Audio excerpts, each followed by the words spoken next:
Hey, what's up everyone? Welcome to FX Maniac. This is Syed Mahmood Amiri, and in today's video I'm going to be showing you guys how to create something like this. So we'll be using 3D Studio Max and Tyflow to create this beautiful sort of cloth ribbon product reveal effect.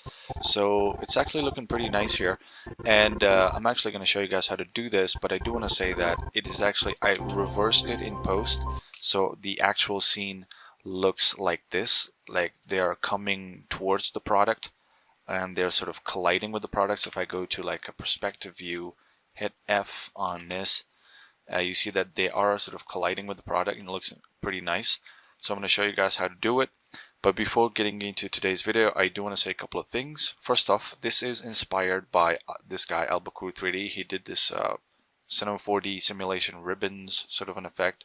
It's not the same, but it sort of inspired me to create this effect. And also, I do want to thank my Patreons who are there to support me always. So if you want to go and support me and get the project files for this and a bunch of other tutorials, you can go ahead and check out my Patreon page and support me as well.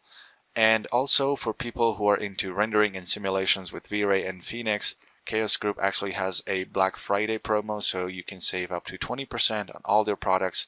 Just use the code BF22, and it's Black Friday sale, so it ends in a week on November 28th, so you can just go ahead and do that.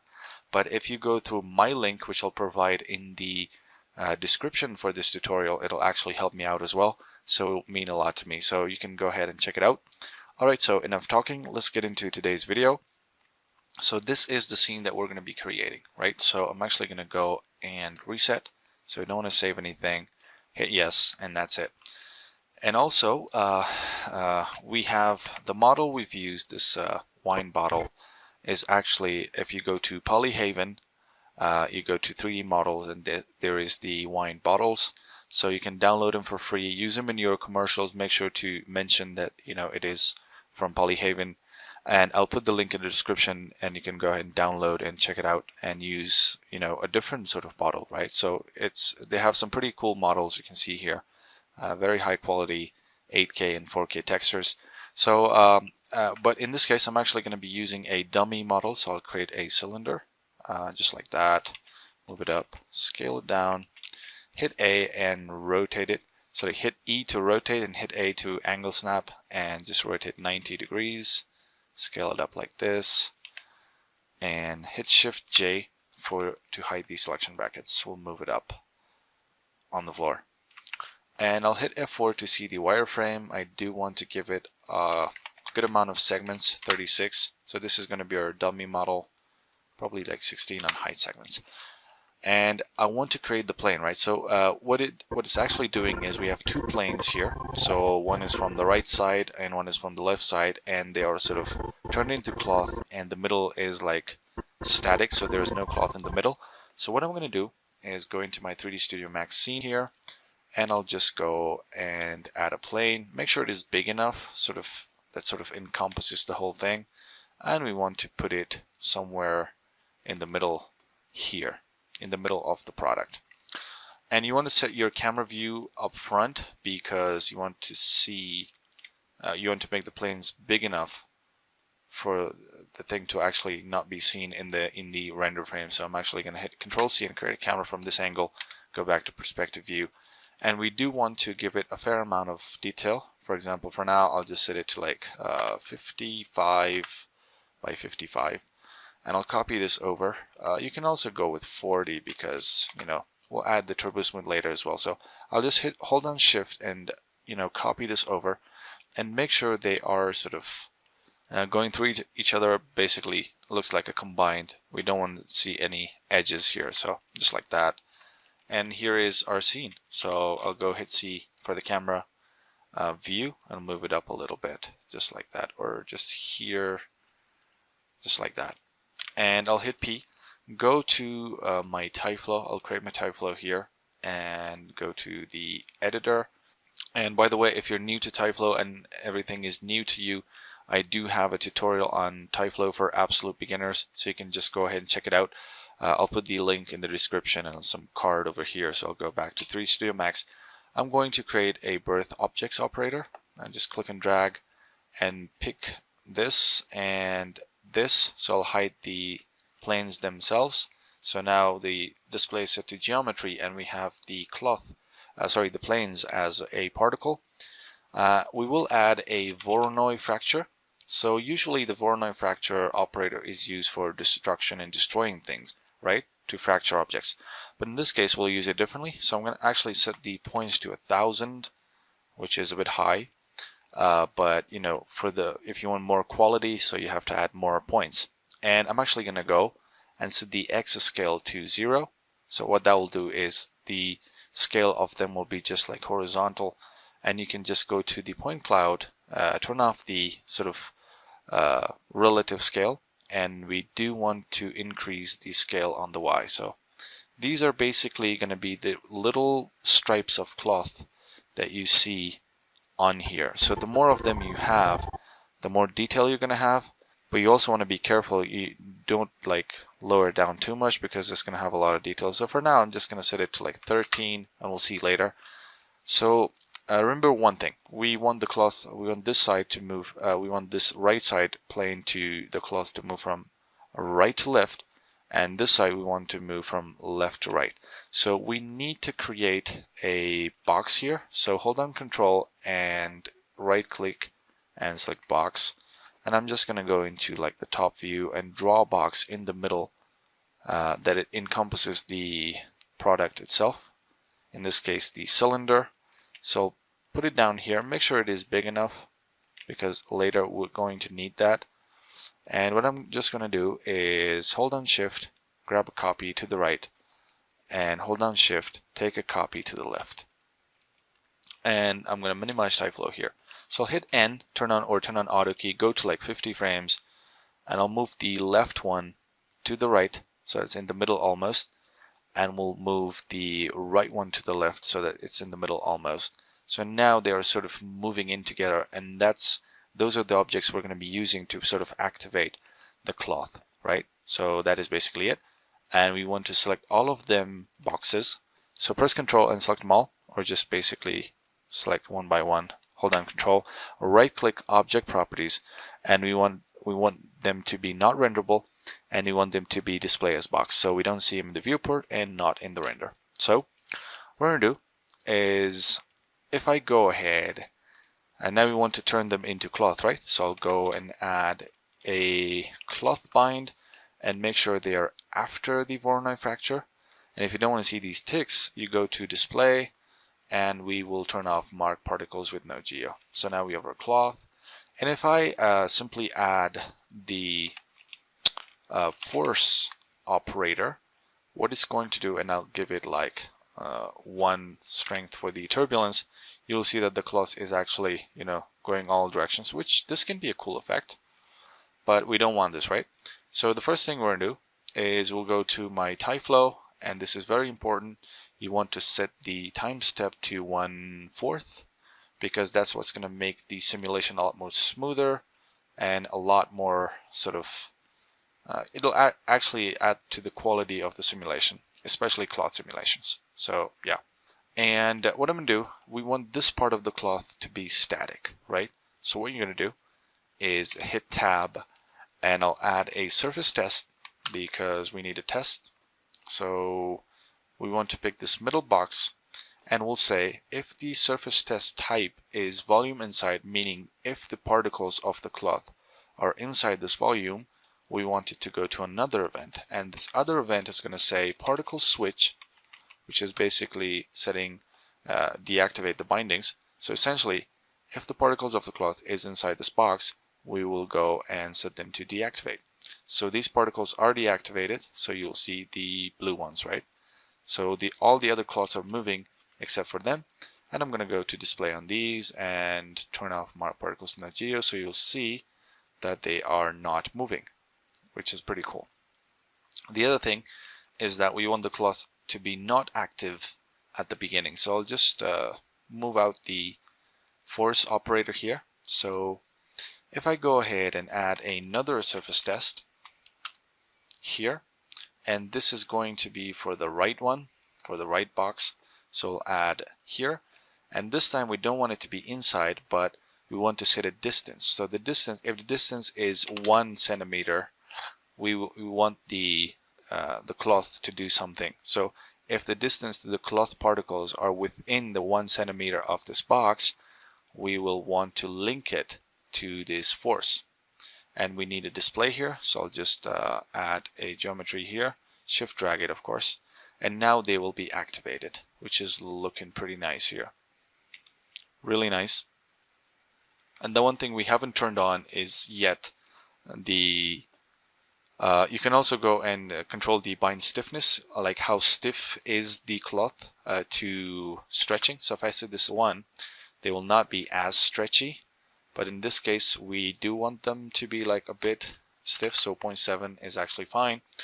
And we will turn on the CUDA collision and self collisions at the end. So for now we'll just stick with this because we want to set up the cloth first. Okay, so now it's looking good, but I don't want, as you see here, even in the rendered example, you will see that some of the cloths are actually even active before we see those sort of the boxes coming in. So what we're going to do is we'll set another particle switch, and we want it to be deactive, right? So we want it to be deactive. So now you'll see that the cloth is acting a little weird because the bindings are all deactivated. But once they touch this object, we want to add another particle switch. And I hope it makes sense because, you know, I'm explaining it along the way, and if you have any questions, you can tell me in the comment section below. But in this other one, once they do come within 1 centimeter distance of this box, we don't want them to be still deactivated, so we want them to be activated. So what that's going to do essentially is we will no longer have any sort of cloth being activated whatsoever on this side unless it is within 1 centimeter of this box. So I hope it makes sense. And for the cloth, we don't want, for the force, we don't want it to be like just the turbulence. We want it to move this way, right? So this is the X direction, so it's going to be -1 on the X. And we'll go back to the first frame, and also on the Z a little bit, and we'll see we'll set the strength to 0.6, and now we'll see that the cloth is actually moving that way. So it's looking nice here, just like that. Maybe we don't want the Z to be that much, so 0.6 is fine, not to go up so much. And we'll set the turbulence to 3 because we want a lot of random cloth. And just like that, right? But once we'll enable the, you know, self collision, it'll actually look a lot more better. And we also want the cloth to collide with this object. So if I increase the length of this or make it bigger, so we'll just move it here. So right now the cloth, it will not be colliding with this object. You'll see that it's going through it. So I'll need to add a collision. So I'll add a collision, and we'll pick this box here. This cylinder, sorry. So now the cloth is actually going to collide with this, so you'll see it's looking pretty nice, which is nice. And these problems will be fixed once we turn on the self collision and stuff. But you'll see that this side is not activated. So for that, what we need to do is I'm actually going to duplicate this, so we'll copy this and paste again. So it is here, and what I'm going to do is I'll pick this other box, but then you'll see a problem. The problem is if I link it to the same event, of course, the problem is this force is forcing the cloth particles to go on the opposite direction, which is like this way, but it's also affecting this one. We want it to go from left to right. This one is going right to left, and it's affecting that as well. We don't get quite the same effect. So what we're going to do is we're going to copy this event 3 here and paste again. And the only thing we're going to change is go to the force and set the X value to +1, and we'll link this to this event. So yeah, they're looking pretty nice here. So it is moving in this direction because we changed this to positive, and on this one is negative and going from right to left. Alright, so this is essentially our effect, right? And they're colliding with each other, and they're colliding with the box, with the cylinder, sorry. And now what will happen if we turn on the cloth bind? I'll go back here and turn on the CUDA collision solver and self collisions, which will make them a lot more accurate and a lot more better. So now it is going to take some time because it's a bit more heavy, but it will definitely be worth it. Alright, so it took about 1 minute, but you can already see that they're looking a lot more better. And yeah, so the other thing that you're going to notice is that these cloth stripes are actually looking a bit jagged because they don't have a lot more detail. So I'll go into the modify tab on my Tyflow and add a turbo smooth. So I'll add like 2, but yeah, and they're looking really nice. But the reason they're taking a lot more time is because we have a lot of very tiny details. So you can control that by decreasing or increasing the amount of points. Or if I hit F4, you see that we have a lot of small stripes here. So you can just go ahead and increase the scale on Y to like 30, and now you'll see that we'll be having a lot more bigger sort of cloth pieces, but then it's actually not going to be that slow, right? So yeah, you'll see that we have a lot more bigger pieces. Still, it's taking a bit of time. Maybe my system configuration is not that high, but you know, it'll take some time because of all the self collision and CUDA collision stuff. So yeah.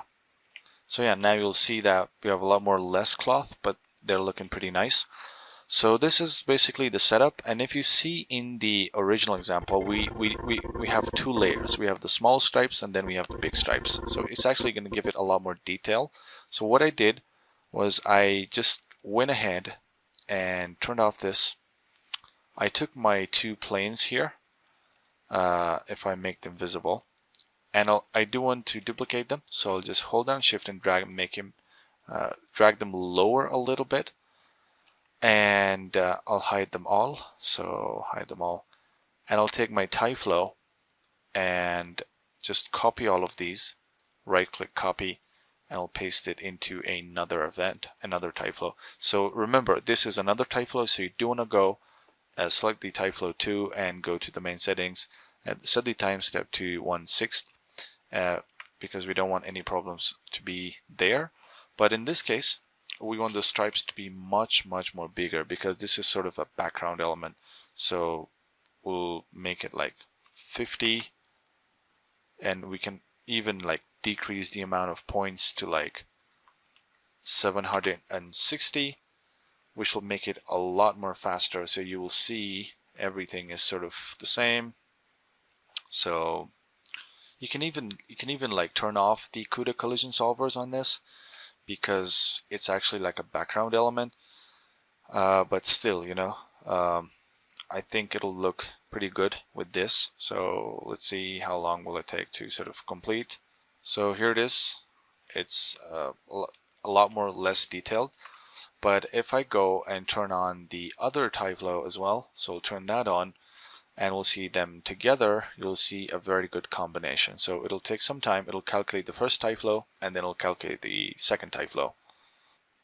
But the one thing you'll notice is that both of these Tyflows are using the same planes. So for the second one, we will be using these other planes that are actually below this. So I'm actually going to go back, and in the second Tyflow, we'll remove them from the birth objects. We'll select the plane 3 and 4, which are actually the bottom ones. So I'll add selected and we'll hide them here. So now this one is actually going to be different from the top. So these are going to be the bottom. So they will be like sort of a secondary background sort of cloth element. Alright, so you'll see that we have 2 layers of Tyflow cloth and they're looking really nice. So this is essentially the effect that we did. And now I'm going to show you guys the lighting part. And if you have any questions, you missed anything or something looks complicated, you can always tell me in the comment section below, and check out my Tyflow beginners tutorial, which I'll put the card somewhere here. And for the lighting part, I'm actually going to go to my original project file that we did. So we'll continue with this. And yeah, so in this example, I've actually done like 4 Tyflows for each of the plane. 1 Tyflow, which is dumb. As you can see already, we can do it with like 2 Tyflows. but it was just like a sort of a process of trial and error. So I was dumb enough to do it in 4 Tyflows, but you can do it with 2 Tyflows. So I'm actually going to go forward. All right, so it's here, and we have 3 lights, which are actually I created 1 light and just hold down shift and drag it, make sure it's an instance. So they're instance. So once you change the setting for 1, it'll change for all. So I'll set the multiplier to 4.6, and we also have a dome light here. And for the materials, if I hit M, the material for the bottle is actually included. The lighting, the materials, all is in the model, which you can go and check it out from here. Once you bring it, everything is there. And for this, for the cloth material, I have a very basic material with a sort of dark desaturated orange color, and we don't have any reflections. We have a bit of a coat, but it's looking like that. And go into the render settings. If I go here and I'll go to my Vray tab, of course I set it to like 1920 by 1080, but for the preview I actually used 720p because it was taking a lot of time to render. I went into Vray, and of course the image sampler is set to bucket, minimum shading rate to 8, minimum subdivs 4, and maximum subdivs to 12, and also 0.003 for the noise threshold. You can go down to have more like less noise, basically the more you decrease this value, the less noise you're going to have, but it's going to take a lot more time, and vice versa. So the other thing, going to the GI, set this to irritance map and brute force, and for the irritance map I set it to medium. And this is very important. You set the subdivs to 160 and the interpolation subdiv samples to 100 for less flickery results. In this case, my own one was a bit flickery because it was taking too long to render, so I had to lower the settings. But then you can also go and change it. And that is basically it. I have some render elements. I have the denoiser, back to beauty, which is basically a combination of reflection and everything, and denoiser, shadows and stuff. And I basically set a path and rendered it out. And inside of After Effects, I added some depth of field, some fake depth of field, did some color correction, added some motion blur, and that's basically the result. Alright, so if I go back here, this is essentially our result and our today's tutorial, and I rendered out a frame and it looks pretty nice like this. So this is what I use for the thumbnail, and this is basically our today's video. I hope you guys enjoyed it. I hope you learned something from it, and as always, if you have any questions, you can post them in the comment section below for this tutorial, and I'll do my best to answer it. And if you want to get the project files for this and a lot more other tutorials, you can go and check out my Patreon page, and you can also go check out the Black Friday promo on chaos.com to save 20% of all their products. And of course you can get the models from here, and that's basically it. Alright, this was today's video. Thanks for watching. We'll see you in the next one. Until then, enjoy working.